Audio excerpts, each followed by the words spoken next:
4 ದಿವಸದಲ್ಲಿ 27ನೇ ತಾರೀಕು ಬಿಜಾಪುರದೊಳಗೆ ನಮ್ಮ ಪಕ್ಷದ ಜೆಡಿಎಸ್ ಪಕ್ಷ 25 ವರ್ಷ ಪೂರ್ಣಗೊಳಿಸಿದ್ದು ಕಾರಣಕ್ಕಾಗಿ ಎಲ್ಲ ಉತ್ತರ ಕರ್ನಾಟಕ 7 ಜಿಲ್ಲೆ ಬರುವಂಥ ಕ್ಷೇತ್ರಗಳಿಗೆಲ್ಲ ಜನರು ಆ ಕಾರ್ಯಕ್ರಮಕ್ಕೆ ಹೋಗಿ ಅಪಾರವಾದ ದೊಡ್ಡ ಪ್ರಮಾಣ ಮಟ್ಟಿಗೆ ಸುಮಾರು 2 ಲಕ್ಷ ಜನ ಸೇರುವಂಥ ಉದ್ದೇಶ ಇಟ್ಕೊಂಡು ನಾವು ಇದು ಅಲ್ಲಿ 7 ಜಿಲ್ಲೆ ಉತ್ತರ ಕರ್ನಾಟಕ ಅಂದರೆ ಮೊನ್ನೆ ಹಾಸನ ಕಡೆ ಮಾಡ್ಯಾರ. ಅದಕ್ಕಿಂತ ಹೆಚ್ಚಿನ ಪ್ರಮಾಣ ಇಲ್ಲಿ ಸಂಖ್ಯೆ ಜನರು ಸೇರಿಸಿ ಈ ಪಕ್ಷವನ್ನು ಬೆಳೆಸಬೇಕು, ಪಕ್ಷವನ್ನು ಕಟ್ಟಬೇಕು, ಪಕ್ಷ ಉಳಿಸಬೇಕಂತ ದೇವೇಗೌಡರು ಒಂದು ಮಾರ್ಗದರ್ಶನದಿಂದ, ಕುಮಾರಣ್ಣನ ಮಾರ್ಗದರ್ಶನದಿಂದ, ನಿಖಿಲ್ ಕುಮಾರಣ್ಣವರು ಎಲ್ಲರೂ ಮಾರ್ಗದರ್ಶನದಿಂದ ಈ ಪಕ್ಷವನ್ನು ದೊಡ್ಡ ಮಟ್ಟಿಗೆ ಜನರನ್ನು ಸೇರಿಸಿ ಯಶಸ್ವಿಗೊಳಿಸ್ಬೇಕಂತೇಳಿ ಎಲ್ಲರೂ ಉದ್ದೇಶಿಸಿಕೊಂಡು ಅದಕ್ಕೆ ಇವತ್ತು ಪ್ರೆಸ್ ಮೀಟಿಂಗಿಗೆ ನಮ್ಮ ಸಪೋರ್ಟ್ ಸಾಹೇಬರಿಗೆ ಗದಗ ಜಿಲ್ಲಾ ನೇತೃತ್ವ ಒಂದು ಜವಾಬ್ದಾರಿ ಕೊಟ್ಟಿರ್ತಾರೆ. ಅವರು ಬಂದು ಎಲ್ಲ ವಿಷಯವನ್ನು ವ್ಯಕ್ತಪಡಿಸ್ತಾರೆ.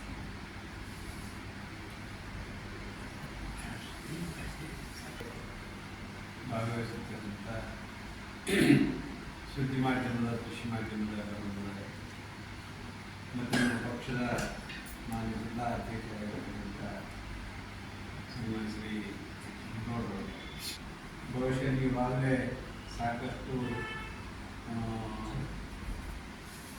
ನಮ್ಮ ಹಾಸನ ಸಮಾವೇಶದಲ್ಲಿ ಇದು ಕೂಡ ಪ್ರಸ್ತಾಪನೆ ಬರ್ತಿತ್ತು. ಇದರ ಉದ್ದೇಶ ಅಂತಂದರೆ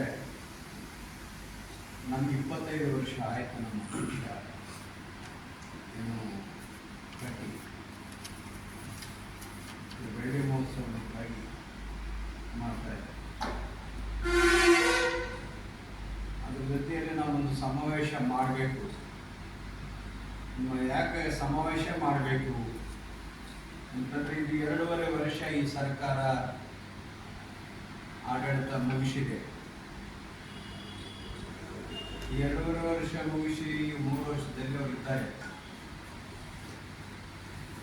ಆದರೆ ಸರ್ಕಾರದ ಬಗ್ಗೆ ಬಹಳ ದೊಡ್ಡ ವಿಶ್ವಾಸನ ಜನ ಇಟ್ಕೊಂಡಿತ್ತು.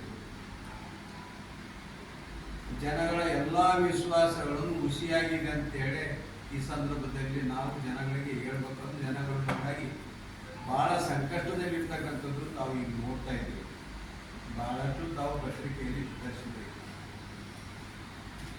ಇಂಥ ಸಮಸ್ಯೆ ಇಲ್ಲ ಅಂತ ಅನ್ನಂಗಿಲ್ಲ ರಾಜ್ಯದಲ್ಲಿ. ಬಹುತೇಕ ನಾವು ಇನ್ನೆಂದೂ ನೋಡಿಲ್ಲ, ಮತ್ತೆ ಮುಂದೆ ನೋಡ್ತೀವಿಲ್ಲ ಗೊತ್ತಿಲ್ಲ. ಅಂಥ ಸಮಸ್ಯೆಗಳು ಈಗ ಕರ್ನಾಟಕ ರಾಜ್ಯ ಎದುರಿಸ್ತಾರೆ. ಏನನ್ನೂ ಸರಿ ಇಲ್ಲ ಸರ್ಕಾರದ. ಒಂದು ಸರಿಯಾದ ಒಂದು ಸರಿ ಇಲ್ಲ ಅಂತ ಕೆಲವು ಸರ್ಕಾರಗಳು ಬಂದಾಗ ಒಂದು ಸರಿ ಇರ್ತದೆ, ಒಂದು ಸರಿ ಇರೋದಿಲ್ಲ. ಎಲ್ಲವನ್ನೂ ಸಂಪೂರ್ಣವಾಗಿ ನಾವು ಮಾಡೋಕ್ಕಾಗೋದಿಲ್ಲ ಅಂತಕ್ಕಂಥದ್ದಿದ್ರೆ ಈ ಸರ್ಕಾರದಲ್ಲಿ ಏನೇನೂ ಸರಿ ಇಲ್ಲ, ಯಾವೂ ಸರಿ ಇಲ್ಲ ಅಂತಕ್ಕಂಥದ್ದು ಜನಸಾಮಾನ್ಯರು ಮಾತನಾಡ್ತಕ್ಕಂಥದ್ದು ಇದಾಗಿದೆ. ಬಹುತೇಕ ಇವರು ಯೋಜನೆಗಳು ಯಾವ್ಯಾವ ಯೋಜನೆಗಳನ್ನ ಕೊಟ್ಟಿದ್ರು, ಯಾರಿಗೆ ಆ ಯೋಜನೆ ಬೇಕಾಗಿತ್ತು ಅವರು ಇತ್ತೀಚಿನ ದಿನಗಳಲ್ಲಿ ಆ ಯೋಜನೆಯನ್ನು ಕೂಡ ವಿರೋಧ ಮಾಡ್ತಾರೆ. ಮಹಿಳೆಯರಿಗೆ ಶಕ್ತಿ ಯೋಜನೆ ಕೊಟ್ಟಿದ್ರು, ಅದು ಸಮರ್ಪಕವಾಗಿ ತಲುಪುತ್ತಾ ಇಲ್ಲ ಅನ್ನೋ ಕಾರಣಕ್ಕಾಗಿ ಎಷ್ಟೋ ಜನ ಮಹಿಳೆಯರು ತಮ್ಮ ಸುದ್ದಿ ಮಾಧ್ಯಮದಲ್ಲಿ, ದೃಶ್ಯ ಮಾಧ್ಯಮದಲ್ಲಿ ನಾವು ನೋಡಿದ್ದೇವೆ ಅದನ್ನ ವಿರೋಧ ಮಾಡ್ತಕ್ಕಂಥ. ಮತ್ತೆ ಇವಾಗ ಏನಂದು ನಮಗೆ ಕರೆಂಟು ಏನಂದ್ರೆ ಗೃಹಜ್ಯೋತಿ